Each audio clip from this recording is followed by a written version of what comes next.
और अगर मैं बात करूं तो डीमोनेटाइजेशन की, मुझे याद है उस समय हमारे राजनीतिक दल लाभ उठाने के लिए किस तरीके से जनता को उकसा रहे थे। आप भूल गए होंगे, मैं भूलता नहीं, किस तरीके से जनता को उकसा रहे थे। लेकिन भारत का आम व्यक्ति बैंक के सामने घंटों खड़ा रहा, लेकिन he supported the demonetization program. This is people's participation.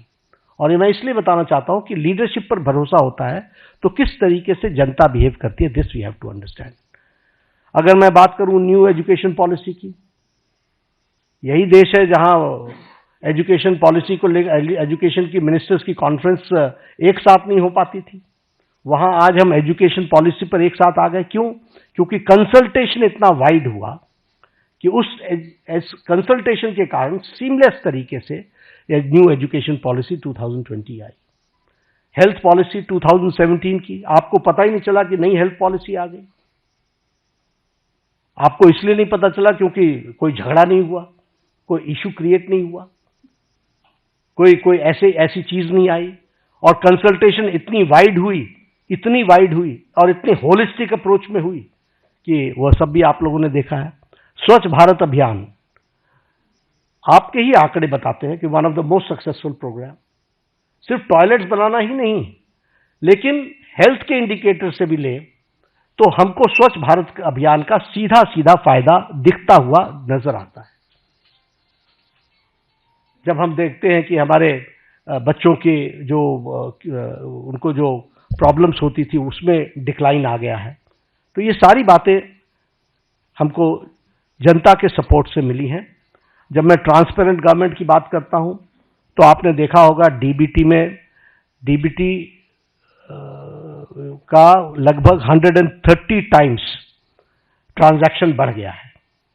और उसी तरीके से जैम ट्रिनिटी ने 3.9 लाख करोड़ की लीकेज को रोका है। और उसी तरीके से हमारे ट्रांसपेरेंट टैक्सेशन को और उसको भी हम लोगों ने लॉन्च किया ताकि ट्रांसपेरेंट टैक्सेशन का प्रोसेस को अडॉप्ट करें और कोई भी ऑनेस्ट टैक्स पेयर को उसका लाभ मिल सके। प्रगति के माध्यम से सारी स्कीम्स को एक तरीके से कोशिश की गई है कि जो रुके हुए प्रोजेक्ट्स थे जिसके बारे में चर्चा नहीं होती थी वह भी चर्चा हो और उसको भी सही ढंग से हम जनता के लिए समर्पित कर सके, इस बात का प्रयास हुआ है। कोऑपरेटिव फेडरलिज्म की अगर मैं बात करूं तो ये स्लोगन नहीं है, जीएसटी इज एन एग्जाम्पल और ये बोल्ड डिसीजन का एक एग्जाम्पल है। आखिर जीएसटी के पीछे डेलिब्रेशंस तो सालों से चल रही थी, why it was not implemented. और इम्प्लीमेंटेशन में 17 टैक्सेस, 13 सेसेस, सरचार्जेस को सब्स्यूम किया गया है और सभी स्टेट्स एक साथ एक प्लेटफॉर्म पर आए हैं और आज tax collection 20.8 lakh crore a year हो चुका है। उसी तरीके से टैक्स डिवोल्यूशन को स्टेट्स को 283% बढ़ा है।